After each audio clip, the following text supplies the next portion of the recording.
উম্মা সাল্লি আলা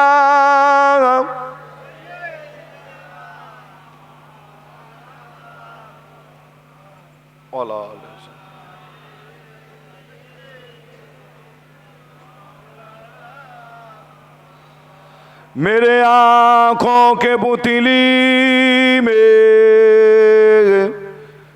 जलवा के मोहम्मद का मेरे दिल के आईना में नक्शा के मोहम्मद का कोई जन्नत में जाएगा कोई दो जोखों में पहुँचेगा मदीने की तरफ दौड़ेगा दीवाना मोहम्मद का अल्लाह उम्मा सल्ली अला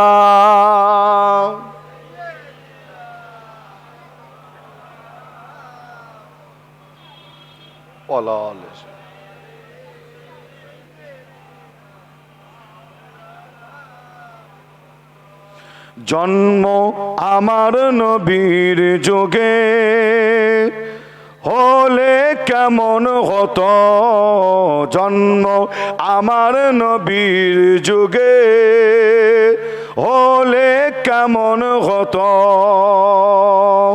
दुनायने रसूल पाक देखिले केमन हतो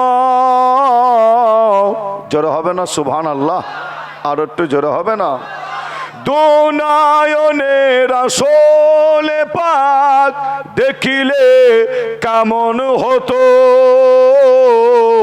जन्म आमार नबीर जुगे होले केमन हतो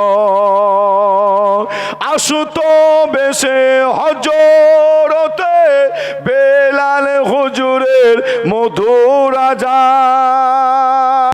आजान आसुतो बेशे हजरते बेलाल हुजूरेर मधुर आजान जे आजाने छिलो एमन प्रेम मुग्ध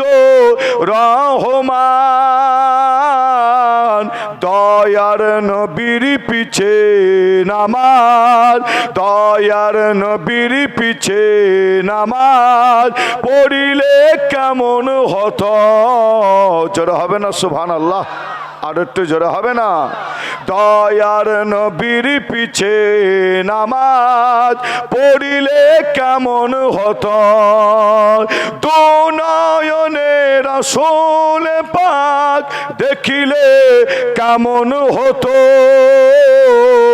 जन्म आमार नबीर जुगे होले केमन हतो दिनी कत आलोचनाय थाकताम आमी अदो सामने रसूल पाक हतो पाशे साहाबागान हजरते आबू बकर ओमर उस्मान आली संगे केमन हतो जोरे होबे ना और एकटु जोरे बोलबेन ना हजरते आबू बकर ओमर उस्मान आली संगे केमन हतो दुनयने रसूल पाक देखिले केमन हतो जन्म आमार नबीर जुगे होले केमन हतो अल्लाह उम्मा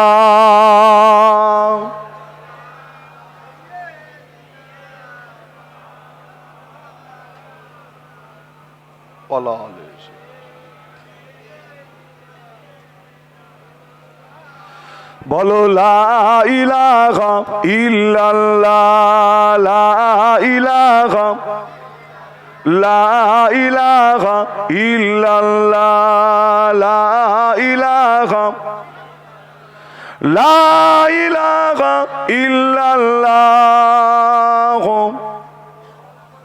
সাল্লাল্লাহু আলাইহি ওয়াসাল্লাম قال الله تعالى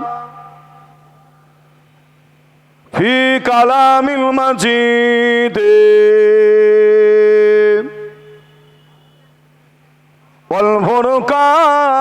والفرقان الحميد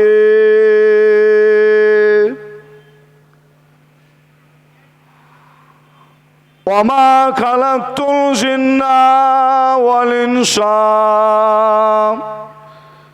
إلا ليعبدون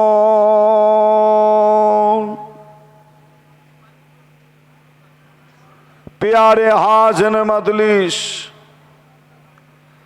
আমার দিনদার নেককার আল্লাহওয়ালা আমার মুরব্বী আমার চাচাজান গণেরা আমার জওয়ান যুবক ভাইয়েরা পর্দার অন্তরের আড়ালে অবস্থিত আমার মা ও বোনেরা উলামায়ে কেরাম হাফেজে কোরআন আল্লাহ তাআলার হাজী বান্দা গণেরা আমার গ্রামবাসী ভাইজানেরা দূর দূরান্ত দেখেন আগত আমার ভাইজান আজকেকারের এই মাহফিলের অর্থাৎ পোলের হাট বাজার কমিটি মসজিদ কমিটি এই জলসা মাহফিলের কমিটি সাহাবান গণেরা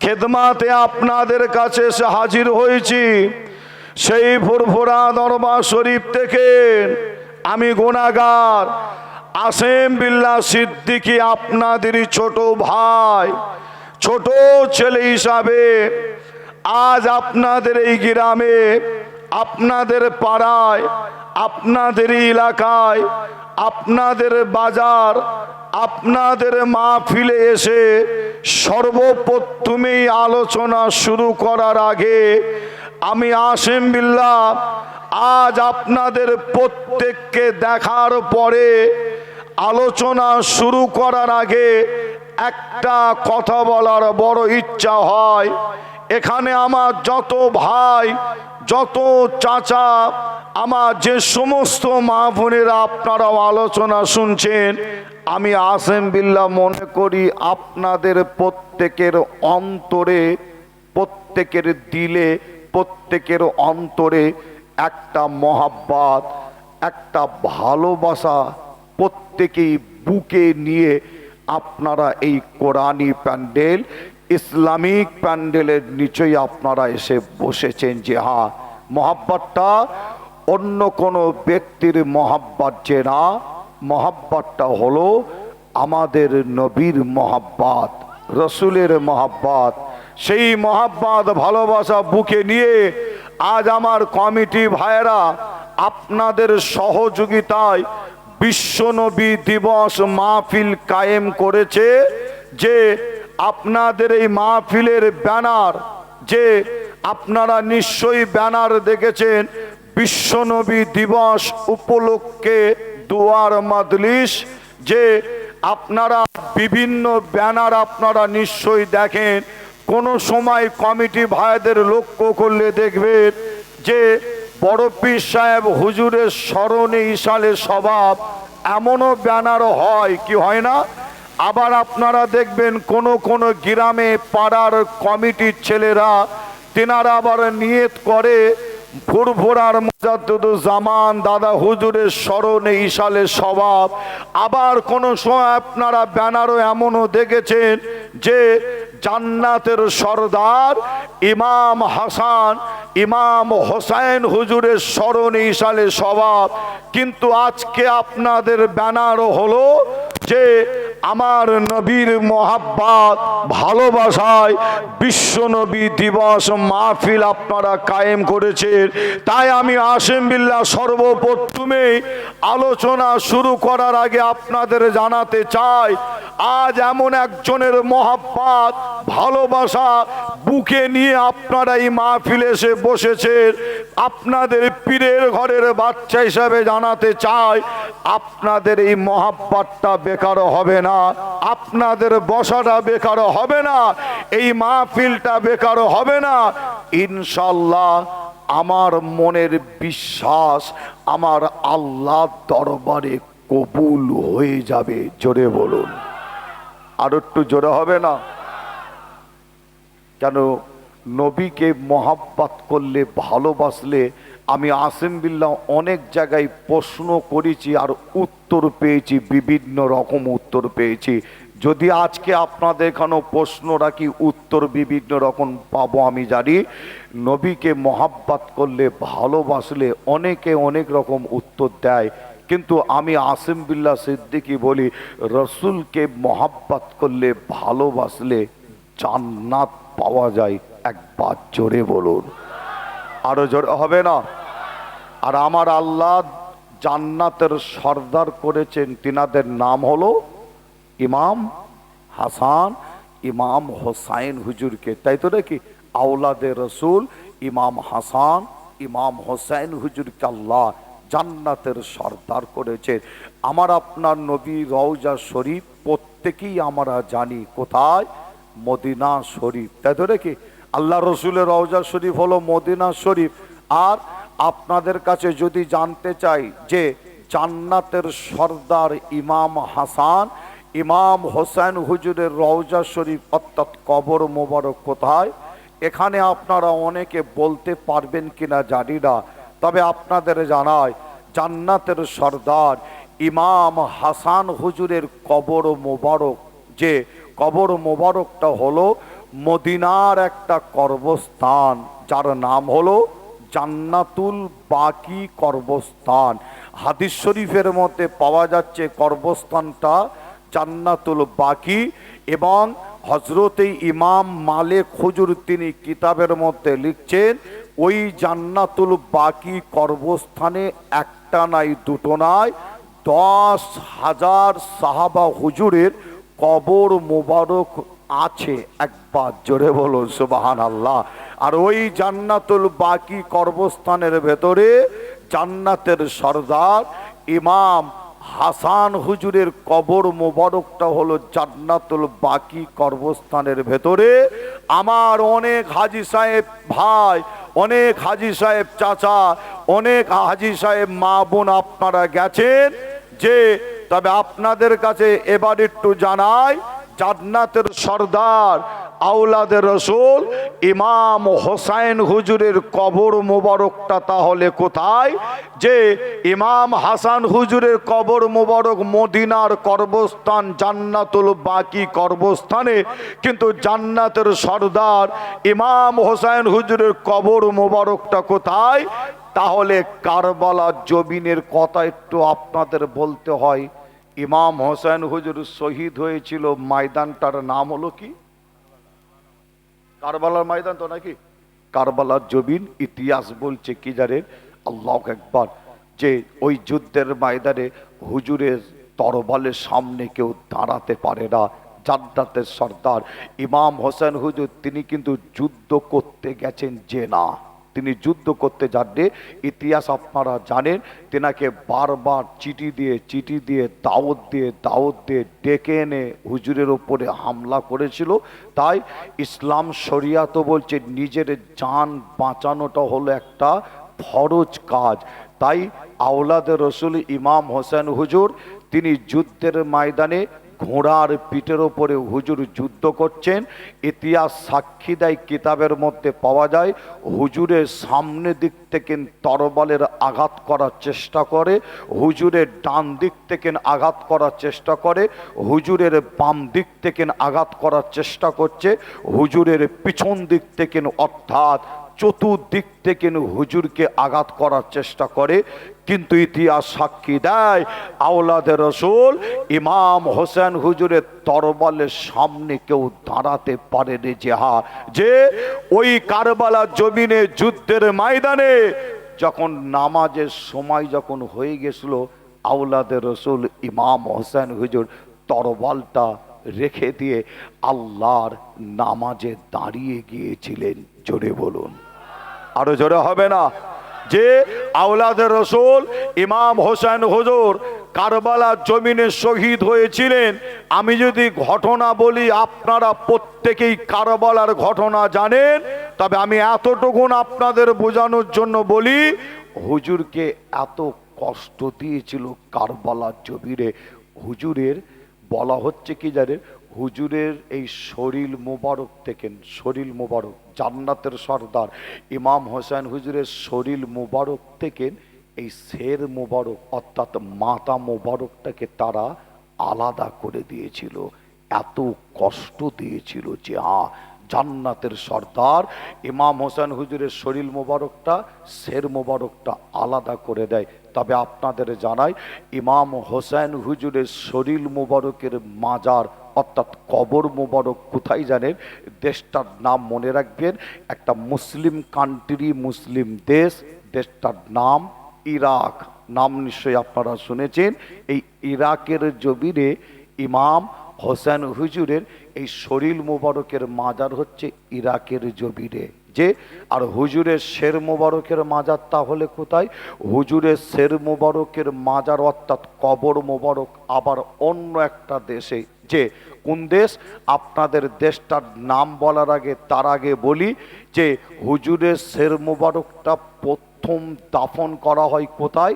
প্রথম দাফন করা হয় উমাইয়া জামে মসজিদ বলে একটা মসজিদ আছে। উমাইয়া জামে মসজিদ মাঠে হুজুরের শের মোবারক দাফন করা হয়। যে আবার যে ইতিহাস সাক্ষী দেয় ইমাম হোসেন হুজুরের শের মোবারক যে উমাইয়া জামে মসজিদ মাঠ থেকে মাটি খুঁড়ে তোলা হচ্ছে। যে আপনাদের জানায় যে আপনার ইমাম হোসেন হুজুরের শের মোবারক তুলছে কিভাবে? মাটি খুঁড়ে তোলা হচ্ছে। জান্নাতের সর্দার তিনার শের মোবারক তোলা হয়েছিল। আবার যে এই মাটি খুঁড়ে হুজুরের শের মোবারক নিয়ে চলে যাওয়া হলো কোথায়? আপনার আসকালান বলে একটি জায়গা আছে, আসকালানের মাটিতে নিয়ে গিয়ে আবার দাফন করা হলো। যে আবার বহুদিন পরে ইমাম হোসেন হুজুরের শের মোবারক আসকালানের মাটি খুঁড়ে আবার তোলা হচ্ছে। যে মাটি খুঁড়ে আবার তুলে হুজুরের শের মোবারক নিয়ে চলে যাওয়া হচ্ছে কোথায়? দেশটার নাম হলো মিশর। নাম আপনারা শুনেছেন। এই মিশরের জমিনে হুজুরের শের মোবারকটা নিয়ে গিয়ে দাফন করা হয়। বর্তমান হুজুরের শের মোবারক ওই মিশরের মাটিতে দাফন আছে। আর হুজুরের শের মোবারক দাফন করার কারণে ওই এলাকাটার নাম হয়ে যায় কি নাম? আল হুসাইনি এলাকা। কি এলাকা? আল হুসাইনি এলাকা, ওই এলাকার নাম হয়। তাহলে আপনাদের কাছে জানতে চাই, ইমাম হোসেন হুজুরের শের মোবারক মাটি খুঁড়ে কবার তোলা হলো?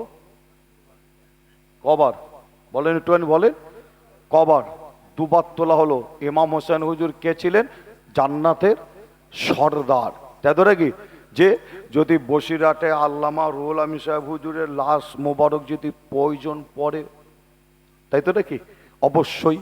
যে আমি আসিম বিল্লাহ সিদ্দিকী আপনাদের ছোট ভাই, ছেলে হিসাবে আপনাদের জানাই, ইমাম হোসেন হুজুর তিনি ছিলেন জান্নাতের সর্দার।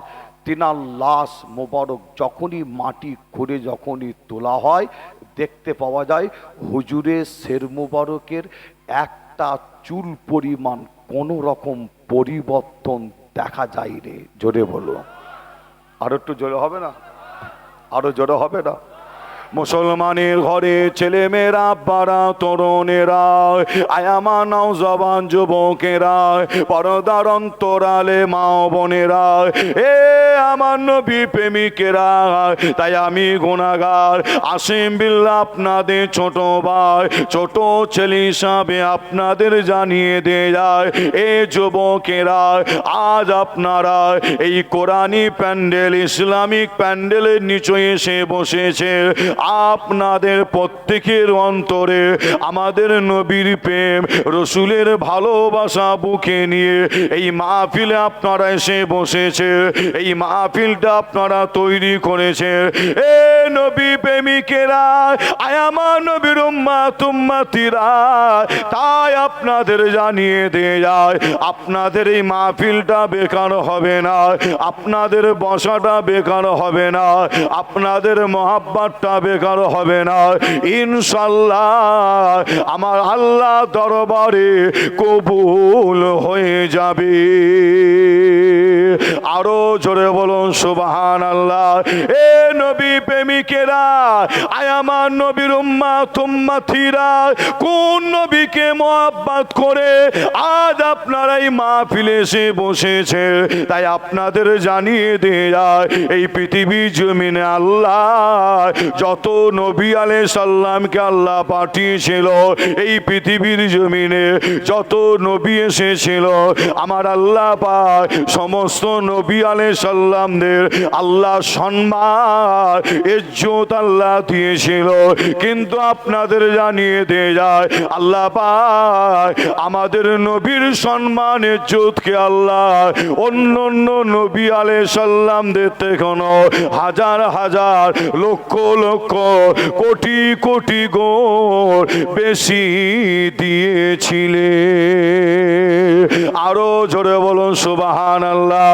এ নবী প্রেমিকেরা, আয়ামান নবীর উম্মাত উম্মাতিরা, তবে আপনাদের জানিয়ে দিয়ে যায়, আল্লাহ আমাকে নিয়ে গেছিল, আমি গুনাহগার গিয়েছিলাম, ওই মিশর সফরে আমি গিয়েছিলাম, মিশরের দেশে আমি গিয়েছিলাম। মিশরের দেশে গিয়ে আমি আসিম বিল্লাহ একদিন নাই, দুদিন নাই, আমি আসিম বিল্লাহ কিছু কম বেশি 14 দিন আমি আসিম বিল্লাহ মিশর সফরে ছিলাম। আমি মিশর সফরে গিয়ে আওলাদের রাসূল ইমাম হোসেন হুজুরের শের মোবারকটা একবার নাই, দুবার নাই, বেশ কয়েকবার আমি গিয়ে জিয়ারত করেছিলাম, দোয়া নিয়েছিলাম।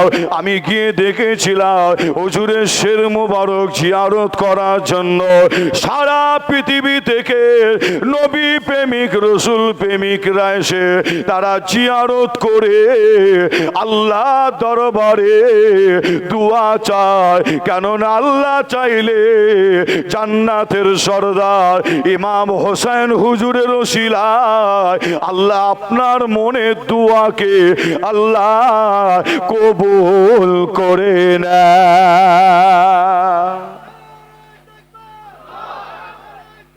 আল্লাহু আকবার, আল্লাহু আকবার। ইমাম হোসেন হুজুর তিনি ছিলেন জান্নাতে জান্নাতে সর্দার। তিনার শের মোবারক কবার তাহলে তোলা হলো? দুবার, 3 বার দাফন করা হলো। আপনাদের একজন নবীর নাম বলে, যিনার নাম হচ্ছে হজরতে নবী ইউসুফ আলাইহিস সালাম। নাম শুনেছেন? শোনেন না আপনারা? শুনেছেন? আচ্ছা, ইউসুফ নবীকে তিনার শতত ভাইরা করেছিল কি ঘটনা বলতে হবে না কেন, আপনারা বহুবার শুনেছেন। আমি বোঝানোর জন্য একটু বলছি। বর্তমান সময় অনেক রকম বিতর্ক আলোচনা শুনতে পাচ্ছেন। আসিম বিল্লাহ সিদ্দিকীর বিরুদ্ধে কথা আপনারা শুনছেন কিনা জানি না, যে সেই সমস্ত বক্তা আলেম তাদের, আমি মনে করি যে আলেম নাই মৌলবী, তাদের এলেম বলতে আমি মনে করি এলেম তাদের নাই। যে যদি এলেম থাকতো তাহলে তারা এরকম আলোচনা তারা করতো না। কেন ইমাম হোসেন হুজুরের শের মোবারক যে দুটো জায়গায় অর্থাৎ 2 বার মাটি খুঁড়ে তোলা হয়েছিল, মোট 3টে জায়গায় দাফন হলো। আবার ইতিহাস সাক্ষী দেয় একজন নবী, নবীটার নাম হজরতে নবী ইউসুফ আলাইহিস সালাম। শতাত ভাইরা ঠেলে ফেলে দিয়েছিল কোথায়? জানে মারার জন্য কোথায় ফেলে দিয়েছিল? কুয়ায়, তাই তো নাকি? আচ্ছা, আমার আল্লাহ ইউসুফ নবীকে কুয়া থেকে তুলেছিলেন, তুলে দেশটার নাম হলো ওই মিশর। আল্লাহ কুয়া থেকে তুলে ইউসুফ নবীকে মিশরের আল্লাহ বাদশাহ করে দিয়েছিলেন। জোরে বলো, আরো জোরে হবে না? আমি আসেম বিল্লাহ কোনো অলির কথা বলছি যে না, যে কোনো আল্লাহর অলির কথা বলছি যে না, আমি বলছি কার কথা? নবীর কথা বলছি আমি, যে হজরতে নবী ইউসুফ আলাইহিস সালাম তিনি মিশরের বাদশাহ হলেন। আর তিনি এন্তেকাল করলেন কোথায়? আল্লাহর ডাকে সাড়া দিলেন, এন্তেকাল করলেন, দুনিয়া থেকে বিদায় নিলেন কোথায়? দেশটার নাম হলো মিশর। ওই মিশরের জমিনেই হুজুর এন্তেকাল করলেন। আর এই এন্তেকালের পরে দেখতে পাওয়া যায় কি জানেন? মিশরের মানুষের মধ্যে একটা বিশাল তর্ক, একটা বিশাল ঝামেলা একটা দেখা দিল। একটা শুরু হলো তর্ক বিতর্ক ঝামেলা। ঝামেলাটা কি হলো? যে কোন ব্যক্তি কোন মানুষ বলে ইউসুফ নবীর কবর মোবারক এখানে হবে, আবার কেউ বলে না ইউসুফ নবীর কবর মোবারক এরকম জায়গায় হবে, আবার কেউ বলে না ইউসুফ নবীর কবর মোবারক আমার এলাকায় হবে, কেউ বলে না আমার এলাকায় হবে। এক কথাই ইউসুফ নবীর কবর মোবারক কোন জায়গায় হবে?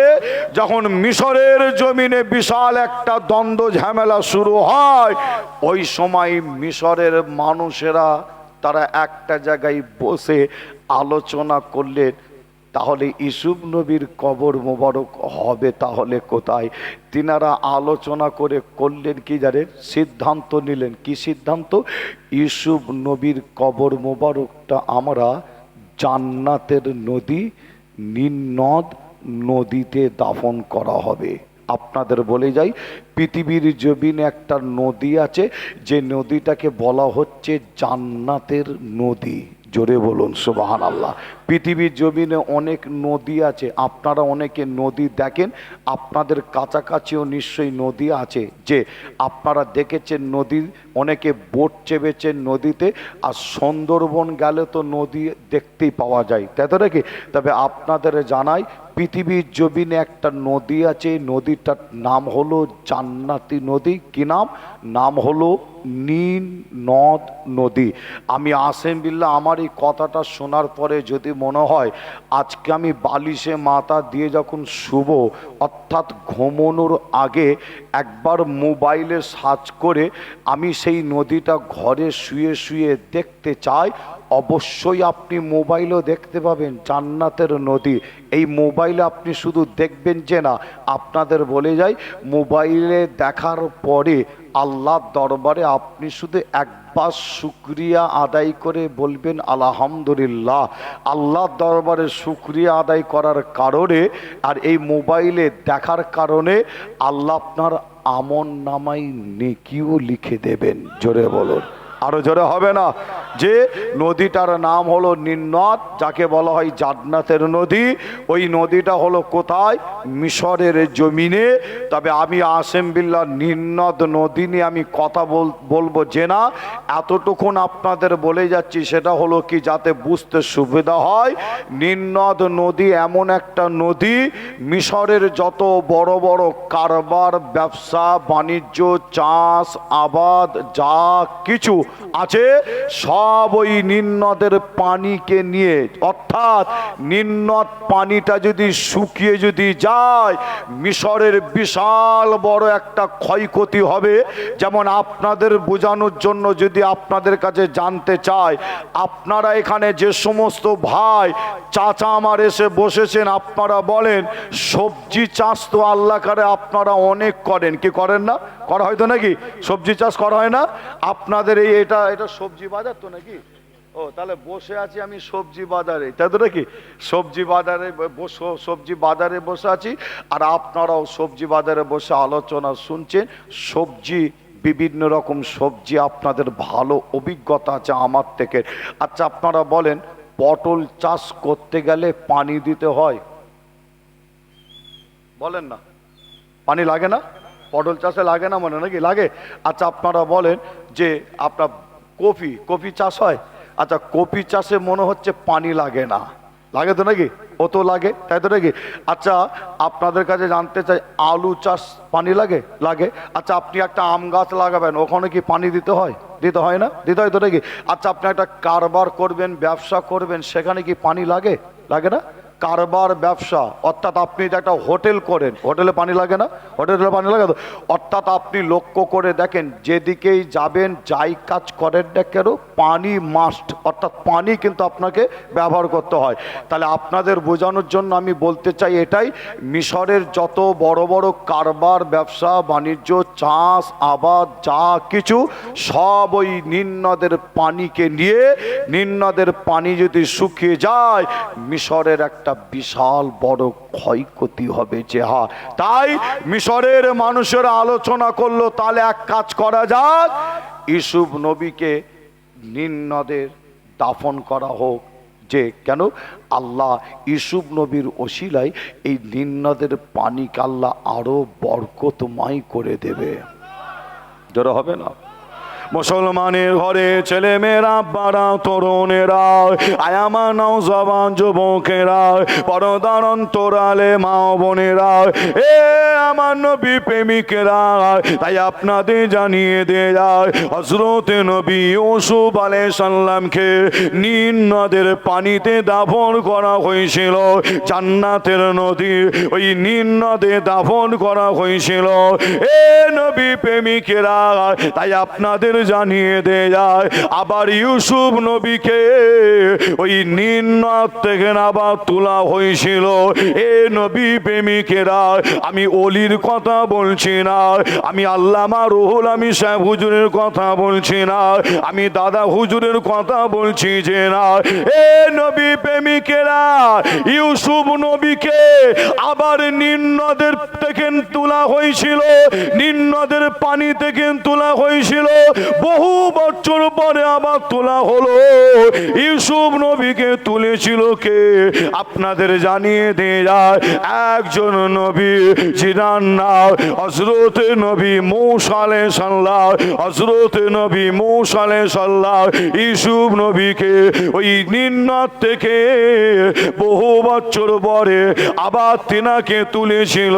ইউসুফ নবীকে তুলে হযরত নবী মূসা আলাইহিস সালাম ইউসুফ নবীকে নিয়ে চলে যায় কোথায়? ইউসুফ নবীকে নিয়ে চলে যায় প্যালেস্টাইন, অর্থাৎ ফিলিস্তিনের জমিনে নিয়ে গিয়ে ইউসুফ নবীকে হযরত নবী মূসা আলাইহিস সালাম প্যালেস্টাইনের জমিনে নিয়ে গিয়ে আবার দাফন করেছিলেন। আরো জোরে বলুন সুবহানাল্লাহ। এ নবী প্রেমিকেরা, আয় আমার নবীর উম্মত উম্মতিরা, তাই আপনাদের জানিয়ে দিয়ে যায়, আপনাদের ছোট ভাই, ছোট ছেলে হিসাবে বলে দিয়ে যায়, আমার নবী পাকের একটা হাদিস জানিয়ে দিয়ে যায়। আমার নবী পাক জানালেন, আল্লাহ নবী বললেন, বাদেরু বিল আমাল কাবলান তামর। আল্লাহ নবী বললেন, বাদেরু বিল আমাল কাবলান তামর।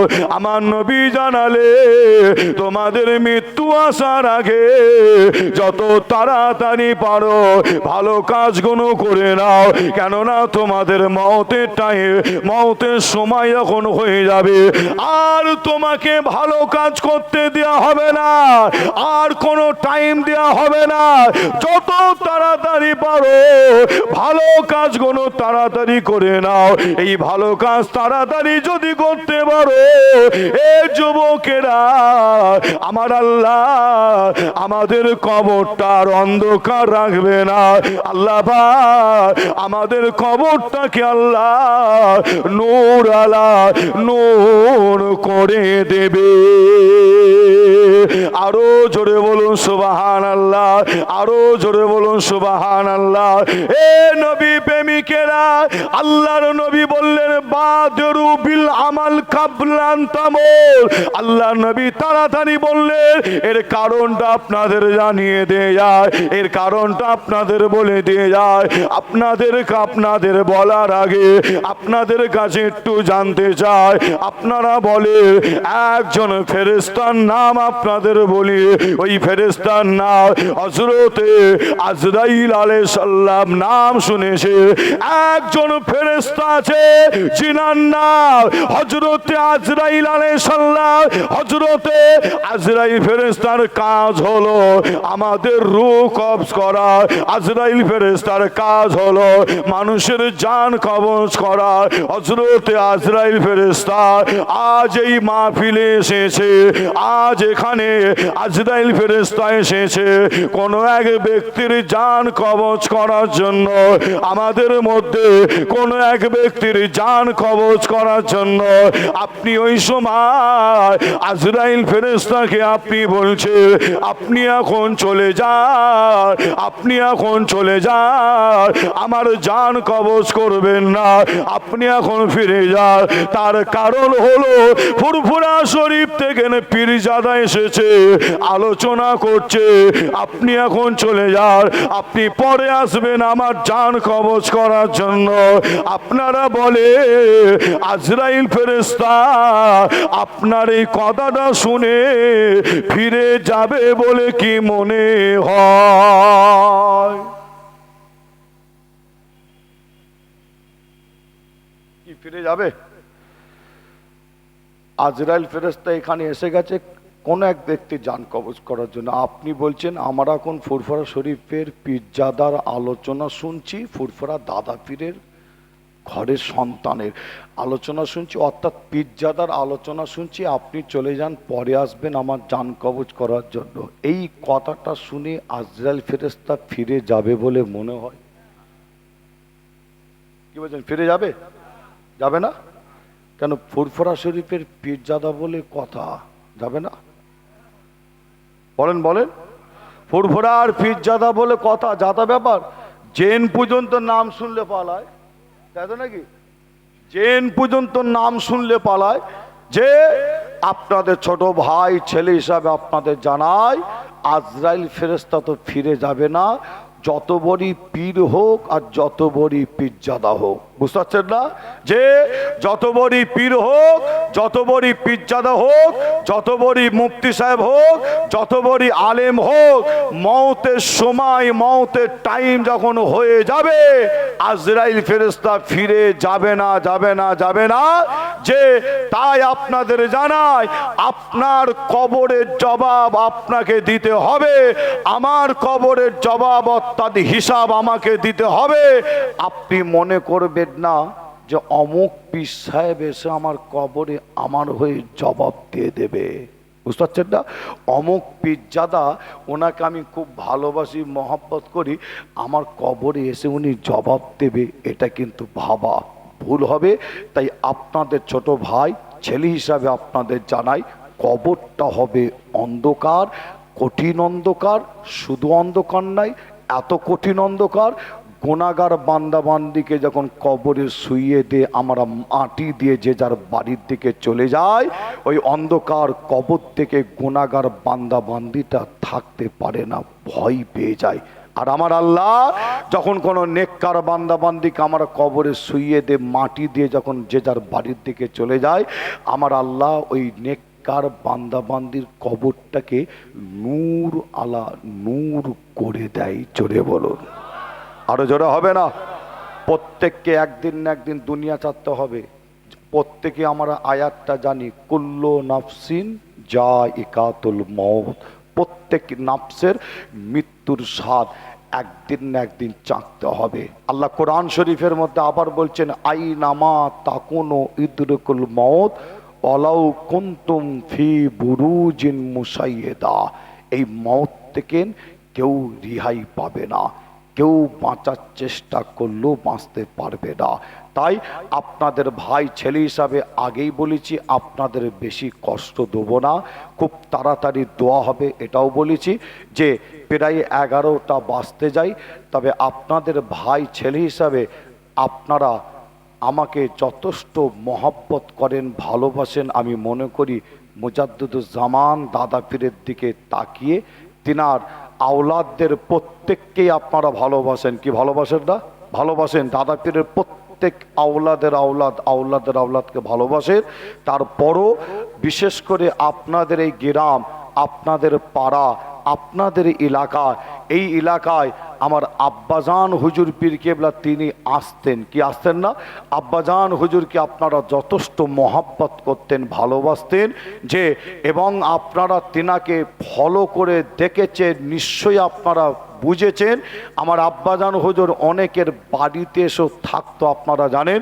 আমি আব্বাজান হুজুরকে নিয়ে বেশি কথা বলবো না, এটাই বলে যাই আমার চাচাজান হুজুর তিনি বলে গেছেন, তারপরও বলে যায় আমার আব্বাজান হুজুরকে আপনারা লক্ষ্য করে দেখেছেন, তিনার নাকশা, তিনি যে চলাফেরা করতেন, মোজাদ্দুজ্জামান দাদা হুজুর পীর কেবলা 5 হুজুরের নাকশা কদম অনুযায়ী তিনি চলতেন। একবার জোরে বলুন সুবহানাল্লাহ।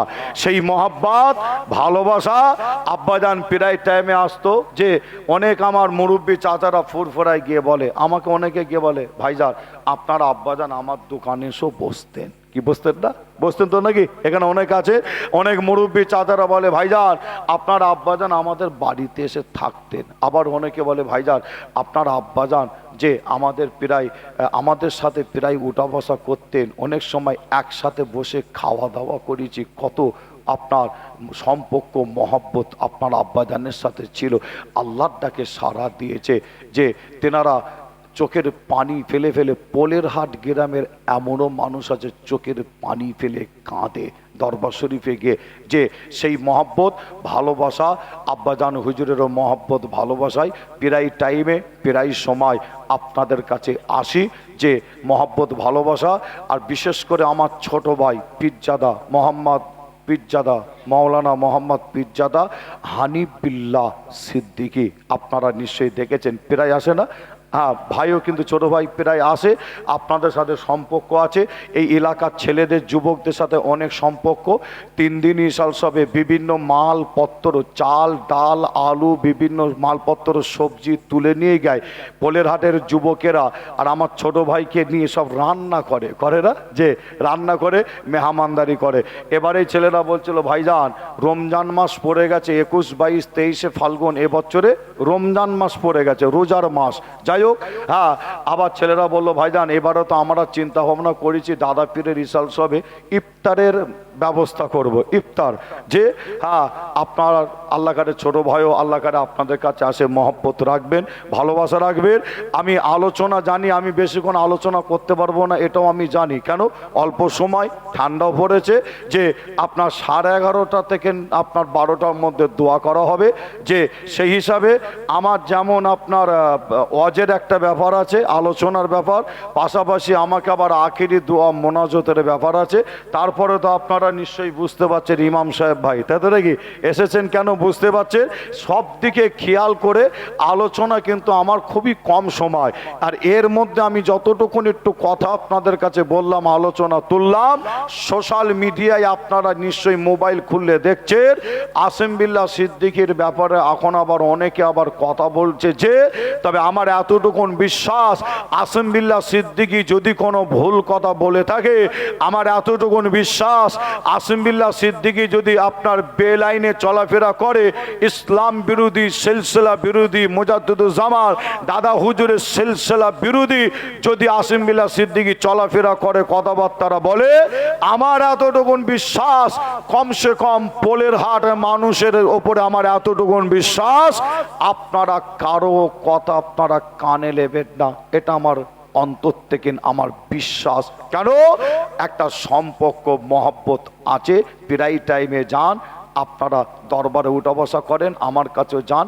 আমার বিশ্বাস যদি ভুল হয়, আমি আসিম বিল্লাহ আমার দলি যে দরবারে গিয়ে আপনারা আমার ভুলটা ধরিয়ে দিতে পারবেন, আমার বিরুদ্ধে যাবেন না, আমি এতটুকুন জানি। যে আমার যদিও আপনি মনে করেন এটা ভুল, আমার বিশ্বাস আপনি আমার দলি যে গিয়ে বলবেন, ভাই আপনার এটা ভুল হচ্ছে, আপনার এই কথাটা ভুল হচ্ছে, আপনি যদি আমাকে ভুলটা ধরিয়ে দিতে পারেন, পুরো পাওয়ার দিলাম আপনাদের, যে পুরো পাওয়ার আপনাদের বলে দিলাম, ভাই হিসাবে, ছেলে হিসাবে। আপনাদের যদি মনে হয় আসিম বিল্লাহ সিদ্দিকীর এই কথা, এই বক্তব্যটা ভুল হচ্ছে, আপনারা যাবেন, আমাকে ভাই হিসাবে, ছেলে হিসাবে মনে করে আপনারা খুলে আমার সাথে আলোচনা করবেন, আপনারা আমাকে বলবেন। তাহলে আমি আসিম বিল্লাহ যদি মনে করি না সত্যি এটা ভুল হচ্ছে, আপনার কথা শুনে আমি ভুলটা সংশোধন করে নেব, অর্থাৎ ওই ভুলটা অন্য কোনো জায়গায় আর যাতে না হয়। তাহলে আমার যদি আপনি একটা ভুল ধরিয়ে দেন, আমার উপকার করলেন না আমার ক্ষতি করলেন? উপকার করলেন না? যে আবার ভুল না ধরিয়ে দিয়ে মাইকে যদি আসিম বিল্লাহ সিদ্দিকীর বিরুদ্ধে যদি কথা বলে, তাহলে ভাববেন ও কিন্তু ভুল আসিম বিল্লাহ ধরাতে চায় না, আসিম বিল্লাহর উপকার করতে চায় না। মাইকে যারা বিরোধিতা করছে, মনে রাখবেন আসিম বিল্লাহর নাম নিয়ে বাজারে হাইলাইট হতে চাইছে, বুঝতে পারছেন না? বাজারে প্রচারে আসতে চাইছে, হাইলাইট হতে চাইছে, ভাইরাল হতে চাইছে। মনে রাখবেন আসিম বিল্লাহর ওই ব্যক্তি আসিম বিল্লাহর উপকার চায় না, ক্ষতি চায়। তাই আপনাদের বললাম যে আমার নবীর এই হাদিসটা একটু মাথায় রেখে আপনারা কারবার, ব্যবসা বাণিজ্য, চাষ আবাদ, দোকান চালাবেন, যাই করেন না কেন, আমার নবীর হাদিসটা একটু মনে রাখবেন। বাদেরু বিল আমাল কাবলা আন্তামুত, মৃত্যু হওয়ার আগে যত তাড়াতাড়ি পারেন আপনারা ভালো কাজগুলো তাড়াতাড়ি করে করলেন।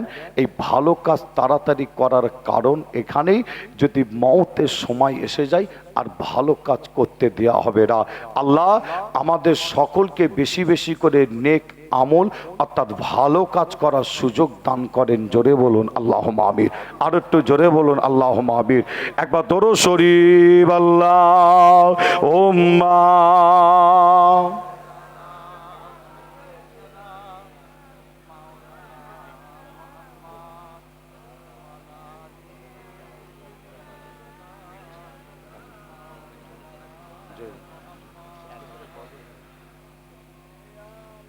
গোলাপ লীলাম, গাদা লীলাম, লীলাম রজনীগন্ধা,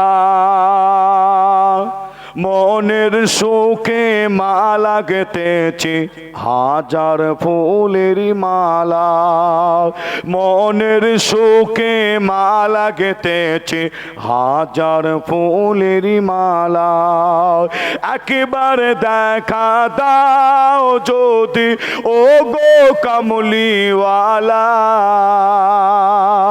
একেবারে দেখা দাও যদি স্বপ্নে রাতের বেলা, হাসি মুখে পরাব তোমায় হাজার ফুলের মালা, সুযোগ পেলে পরাব তোমায় হাজার ফুলের মালা। বলো বলো ইয়া রাসূলুল্লাহ, ইয়া হাবিবাল্লাহ। সকলে আমার সাথে নবীর মোহাব্বত ভালোবাসায় আপনারা সকলে বলেন, আমি আসিম বিল্লাহ এই নাতটা নবীর মোহাব্বত ভালোবাসায় প্রায় জায়গায় বলে থাকি। আপনারাও সকলে আমার সাথে নবীর মোহাব্বত একবার বলেন। কেন? আমার নবী যদি খুশি হয় আল্লাহর জান্নাত নসিব হয়। জোরে বলো সুবহানাল্লাহ। সকলে বলেন, বলো বলো ইয়া রাসূলুল্লাহ, ইয়া হাবিবাল্লাহ। বলো বলো ইয়া রাসূলুল্লাহ।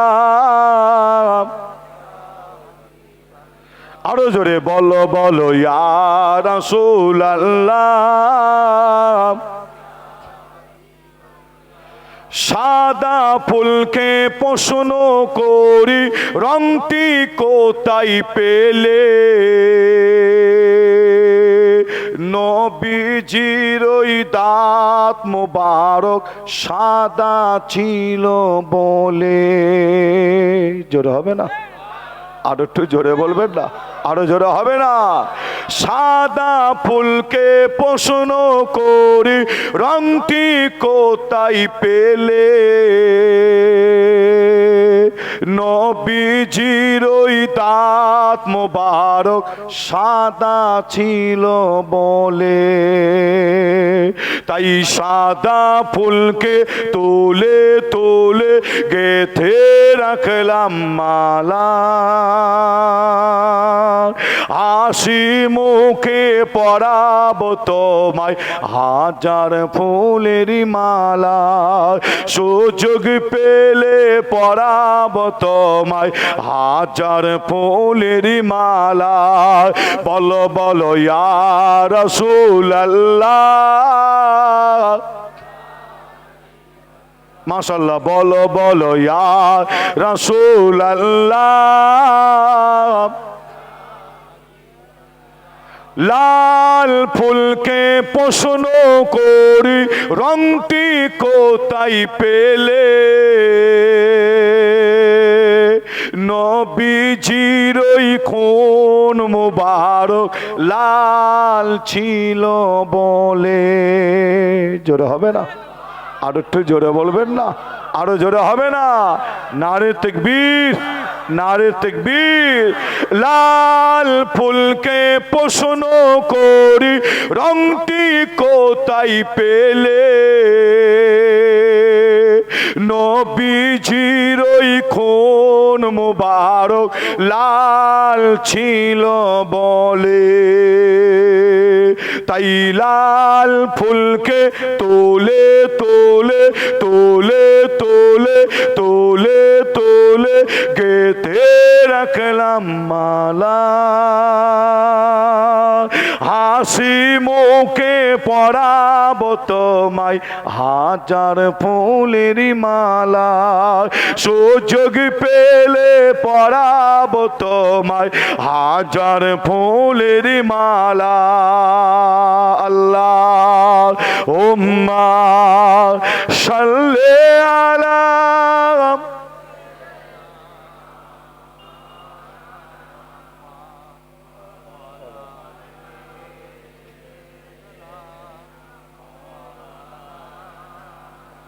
মাশাআল্লাহ, মারহাবা। আল্লাহ পাক যদি কোনো সময় আপনাদের খেদমাতে আবার যদি আল্লাহ দেখা করান, আল্লাহ পাক যদি আনেন, ইনশাআল্লাহ আলোচনা হবে। আমার জন্য দোয়া চাইবেন, আপনাদের প্রত্যেকের জন্য দোয়া চাই। আল্লাহ যেন আজকের এই মাহফিলটাকে কবুল করে, আমাদের বসাকে কবুল করে, কিয়ামতের দিনে যেন আল্লাহ একটা নাজাতের ওসিলা যেন করে দেয়। জোরে বলুন আল্লাহুম্মা আমিন। আসেন, সময়, আপনার সময়ের দিকে খেয়াল করে আলোচনা আগাতে পারলাম না। আসেন আমরা সকলে মিলে একবার নবীর প্রেম ভালোবাসা বুকে নিয়ে সকলে মিলে একটু উঠে দাঁড়িয়ে একটু সালামের নজরানা পৌঁছে দিয়া নবী।